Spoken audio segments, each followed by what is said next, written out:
Say hi, guys. Hi, I'm eating. What are you eating? Show them. Show them the donut. That's your favorite.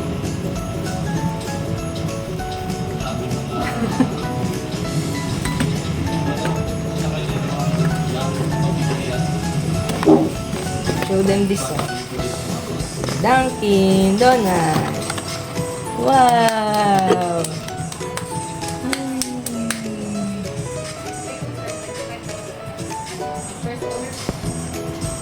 Go, eat ka na, eat. This one? Yan muna. Tomorrow naman, this one, okay? Is it okay? Ha? Oh, okay, change na. Oh, put it back. Ay, kay Tito na lang yan. Okay? Bella yan? Oh, put it back. Ito muna. This one muna. Oh, put it back here. Bukas kukunin natin. Yan, very good. Oh, get mo yung gusto mo. Get mo naman yung gusto mo. Get mo. Get mo. Get mo na. Yay! Happy? Happy? Sabi mo sa guys, happy ka. Dito. Okay. Okay? Oh, baka mahulog ka. Bella ka, Bella? This is yours? Bella? This is yours? Can I have one? Okay, thank you. Close natin, ha? Tapos lagyan natin dyan sa kabilang side. Oh, eat na, eat. Oh, dito ka magpunas. Walang lisensya, walang bayad sa rehistro, at walang checkpoint, walang Ang water mo. Pakita mo sa kanila, iinom ka ng water. naglabas na Water. Walang transportation office, naka-administrative order, kung saan kailangan ng rehistro Buti- at lisensya hindi ka malagay. ilang e-bike, Ako, yung damit mo. iba pang electric vehicle. Kapag kasunod Chocolate na. taka, o ang mas malala, impound ng nilang electric vehicle. Ang saya, di ba? E-bike user ka ba? O nagpaplano ka kumuha ng e-trike, e-bike, electric scooter, o Happy? anumang electric vehicle. Sakto, tayo susubukan kong paliwanag sa'yo ang lahat ng dapat mong malaman tungkol sa electric vehicles. Pwede mo na ba yan idaan sa EDSA? Kailangan mo Want this? ba iparehistro? Taste mo. Magkano ang multa Taste lang. sa impound kapag Don't nahuli like? ka? Mga penalties tungkol sa electric vehicles. At kung kailangan mo na ba ng lisensya sa paggamit ng e-bike. Ayon sa inilabas ng Land Transportation Wow. Order number 2000 No. Ako magpunas sa damit. Dito. Makikita dito ang klasifikasyon, Yan. kategorya, mga dapat i-rehistro at Huwag sa damit. sa paggamit ng vehicles. Ang mga electric vehicles na ito, Oo. kategorya, depende sa lakas ng kuryente o power rating, sa bilis o speed, High five, high five. makina ng engine habang ginagamit ito, tulad ng helmet, rehistro ng sasakyan, at lisensya. At syempre, kung saan lang pwede ito gamitin o intended use. Wow. And personal mobility. Yay. Oh, dito, Ano dito, ba dito. ang personal mobility scooter? Ito ay mayroong dalawa, tatlo o apat na gulong. Ayun po, may chocolate ako. Kuryente. Sa daliri. May Wala, lakas no. ng kuryente. Sa daliri. 300 watts. Kaya tumakbo, hindi hihigit sa 12.5 km per hour. Ngayon, kailangan pa ba ito ng rehistro, lisensya o helmet? Hindi na kailangan ng rehistro at lisensya para dito. Pero kailangan ng helmet tulad ng ginagamit ng mga siklista o mga nagbabike. Saan Oh, ito pa. gagamitin? Yan, Hmm. sa private roads at subdivision. Pedestrian walkways, yung mga dinadaanan ng tao sa gilid ng kalsada.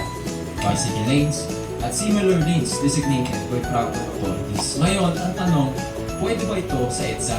Pwede. Basta doon ka lang sa bicycle lanes. At dapat naka-helmet ka din tulad ng mga siklista. Hindi doon sa gitna ng balsada. Ngayon, pakinggan natin ang paliwanag ng LTO Mamaya Division na. Chief tungkol dito. Pag outside sila ng bicycle lane or yung Right. ibang public roads or national roads na hindi sila pwede, ano pong mangyayari? Sisikahin or papaalisin lang po sila dyan? Ano po ba ang regulations tungkol dyan? Sa ngayon po, hindi po muna sila pagmumuntahin since time po muna o paalalahanan po sila na bawal po sila tuman po doon. Hindi pa muna sila, wala pa kung gano'n, wala pa po tayong penalties, wala. Wala po muna po. Nagkaroon po muna tayo ng information education campaign po para malaman po nila kung saan po talaga dapat po sila tuman.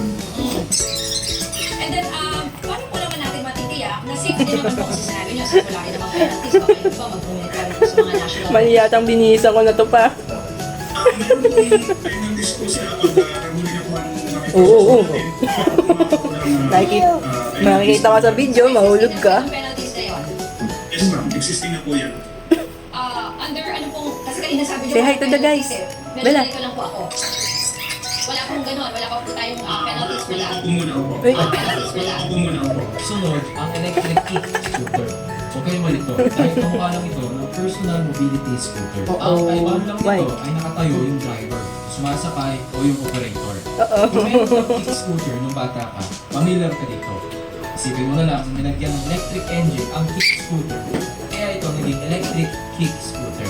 Ngayon, hindi na rin kailangan ng registro at lisensya para rito. Pero, kailangan ng helmet tulad ng mga siklista. Saan ba ito pwede gamitin? Sa private roads, subdivision, barangay roads, bicycle lanes, at similar lanes designated by proper authorities. Ngayon, pwede ba ito sa EDSA? Siyempre, basta doon lang sa bicycle lane. Pwede sa bicycle lane, pwede sa EDSA. Basta doon lang sa bicycle lane at hindi doon sa gitna ng kalsada. Dapat maliwanag ko sa inyo, okay? Again, dapat naka-helmet din tulad ng mga siklista. Next category, ang category L1 o E-Moped 2W. Ano ibig sabihin niya? E-Moped 2W. Ano yan? Papaliwanag ko. Hi friends, hindi naman ako magkakatawa. Seryoso. Sa April 27, Ang letter E stands for electric. Ano naman ang moped? Ang ibig sabihin ng moped ay motor pedal o mga sasakyan na may motor at pedal. Ang 2W naman ay 2 wheels. Overall, ang kategoryang ito ay nakadesenyo para lang sa short distance riding o pangmalaki sa nakakam lang. Ano nga ba ang kabilang sa kategory L1? Dito napapasok ang lahat ng uri ng e-bikes o two-wheel moped type vehicles. Ito ay may dalawang gulong, 2 wheels na parang bike. Meron kung walang pedal, gamit ang kuryente at kayang tumakbo hindi hihigit sa 50 km per hour. Nahahati ang category L1 sa dalawa. Ang category L1A at category L1B. Ipaliwanag pa natin. Ang category L1A ay mga e-bikes na kayang tumakbo Ha? na hindi hihigit. No, that's not 50 km pupu. per That's hour. chocolate. Ito ang mga halimbawa. Okay? Ngayon, ang category L1A Oh, you have pupu. hindi na kailangan ng registro You have pupu? at lisensya. That's not pupu. That's chocolate. Tell them, chocolate. Tell them, chocolate. Eat mo, eat, eat. Chocolate. Bella loves chocolate. You love chocolate? Yes. Tatawid ba ng mga sakay o hindi? Meaning para ba ito makakawin sa pedestrian crossing? Anyway, tingin ko Why? bukas to ng administrative What happened? order. Kasi isipin What mo, happened? pwede ba ako tumawid sa national road ng isang kilometro tayo? Kasi Oh, eat mo na, eat. ibig Bite mo na, sabihin, bite. Pwede rin ako tumawid ng 5 hanggang 10 kilometro tayo. Siyempre, nakasakay. Mm. Ngayon, pwede pala yung ganun palayo, 5 to 10 kilometers. Natatawid ka sa national road for crossing of No, no. Butasin mo. Ibig sabihin, pwede pala akong mag-e-bike. Butas mo, butas. Papunta sa barangay roads. Ay. Tatawid lang. O kaya, didiretso ako sa Rizal Park. Butas mo. Punta sa kilometer 0. Pero tatawid lang. Plus, may bicycle lanes doon, di ba? Ang layo ko sa ako ng bicycle lanes doon. Pwede ba yun? Please, comment down yummy. below kung ano ang tingin nyo dito. Sarap. Sumunod naman, ang category L1B. Ang category L1B ay mga e-bikes na kayang tumakbo na hindi higit sa 50 km per hour. Ang mga halimbawa nito ay ang Ano? NWOW Golden Butterfly, Water. Romani Eagle, Mitsubishi e-bikes na sikat ngayon sa bansa. Ito pa ang mga halimbawa. Ang category L1B naman ay kamukha rin ng category L1A. Ang kinaibahan lang ay ang bilis ng takbo nito. At ang Very dapat good, hindi ah. pa- Bella loves water. Ibig sabihin, You love full water, face Bella? o half face. Basta Bella, ang motor you love water? Oh. Hindi na rin kailangan ng ministro at lisensya para rito. Ang gagawin nito, pwede ito sa lahat ng local Kumalsi roads. ka. Basta doon ka lang malapit sa dulo ng kalsada. Ano? Malapit sa bangketa. Hindi doon sa Eat mo na yan, bite mo na yan. Close to the edge. ikaw. Bite mo na. Ito pa isa. Pwede ito sa main road. May palaman yan sa National loob. road. Pero for crossing Bella. only, tatawid lang.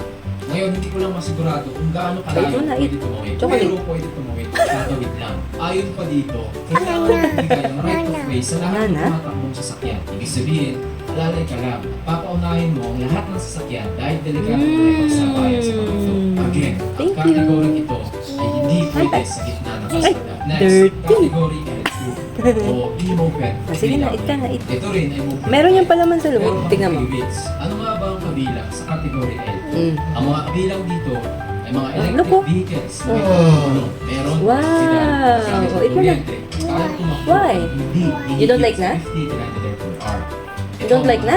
Ba't magwawash na? Category L2. Mamaya na magwash pag hindi nakakain. Category L2A at category L2B. Wow. Paliwanag pa natin. Ang Open? category L2A ay mga Wow. hindi higit sa 25 km per hour. Wow! Ang category L2, hindi na kailangan ng rehistro at lisensya. Ang kailangan help Pakita mo sa kanila kung ano yung amaze na amaze ka. Ngayon, Sa guys. Pwede itong gamitin. So guys, pakita mo. Oh, show them, show them. Oh, favorite po ni Bella to. Ayan, yung Bavarian. Favorite niya po yan. Pero for possibility, Wow. gawin mo lang. Hindi ito Oh, alamin mo si Papa. Sabi mo, donut. Automasada. Thank you. Delikado. Favorite niya talaga yung Bavarian. Yung mutak para dyan. Wow.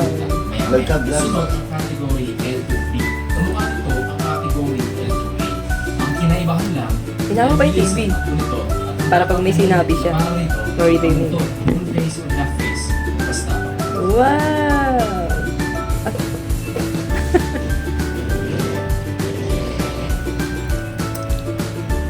What's that, Bella? Yummy. Yummy! Sabi mo, Bavarian. I love... You love Bavarian? Water. Ay, very good. Mali talagang magbihis ka na. Hindi ka makakuha pa ng water.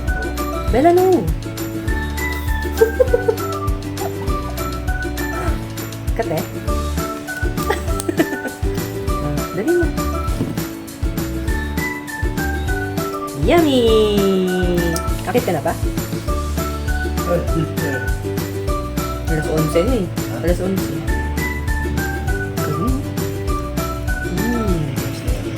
Oh, kinlose mo na? Ay, open! Yay! Yay! Show them, show them!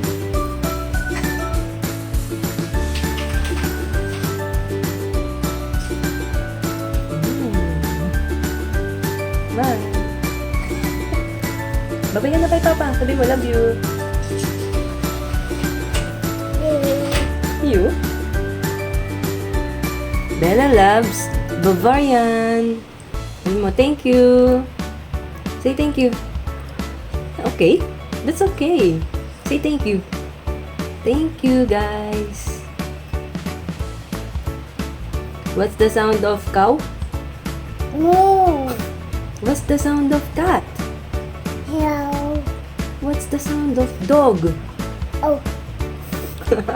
What's the sound of bird? What's the sound of bird? Bella. Tick.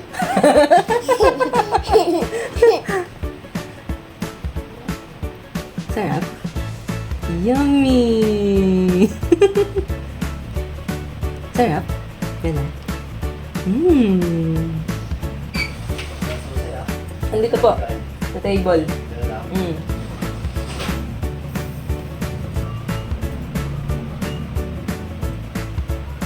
Wow. What's the sound of duck? Tok tok. Ang galing ah. What's the sound of goat? Me.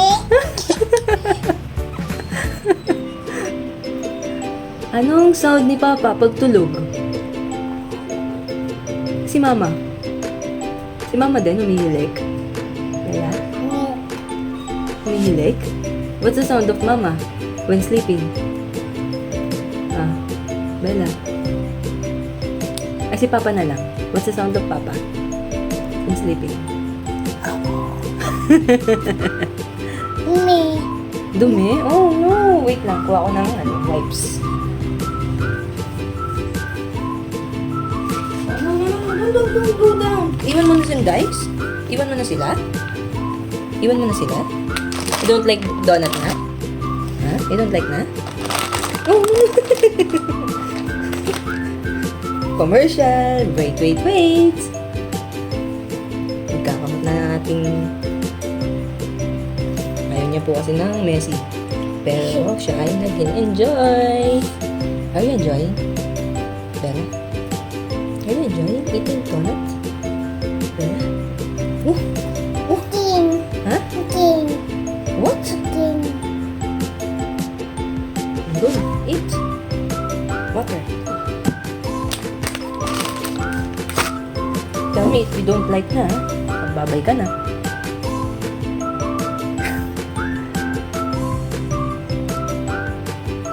Yum.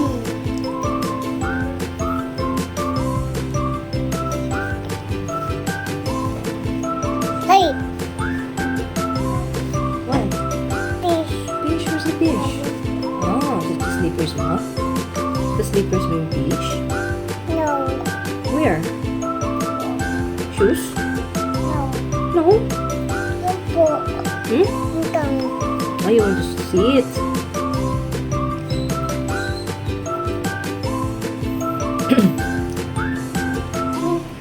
Why? Fish. Opo, later. If you go down, I will clean this up na. You will go down na? No. No? You're going to eat pa? Oh, stand up. I will help you. Yeah! Why? Why? Wait. Who's this? This. Happy 4th birthday. This one. No. Oh, this one. Wine. Coffee. Coffee. No. Huh? No. What note? Yacht. Dance daw si Bella. Paro G. Paro G. Ay, naiya. Sayawan mo daw sila. Ah. Kabuchi? You want kabuchi? Yeah. Ah, wait lang. Diyan ka lang ha. I will get the other phone ha. Oh, wait lang. Baka malaglag ka. Kabuchi!